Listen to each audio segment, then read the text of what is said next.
Welcome to VME's factory. Today we will take you to an in-depth look at the casting process of crawler pads. These crawler pads are an important part of crawler cranes and bear huge loads and challenges. The first step is to choose the right material. We use high-strength alloy steel, and for large tonnage crawler cranes, we add elements such as CR, MO, and need to maintain good performance even in harsh working environments.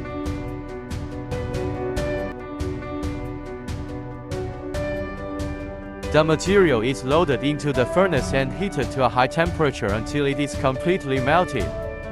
This ensures the uniformity and high quality of the material during the casting process. Here, the workers pour the molten metal into the pre-made mold.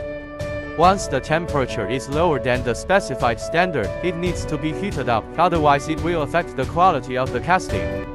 After the casting is completed, the mold is removed from the equipment and goes through a cooling and solidification process. Thank you for your attention to our track shoe casting process. Please continue to follow our videos to learn more about the exciting content of crawler crane chassis manufacturing.